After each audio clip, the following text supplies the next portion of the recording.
Okay, class, we are going to learn how to make sounds from 3 words. Okay, 3 words. The first one, let's say prepare. Prepare.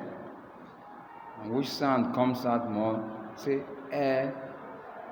Say air. Again, air. Good. The second one is future.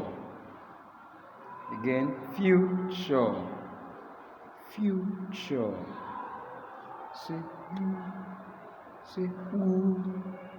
Say who. Okay, the third one is gather.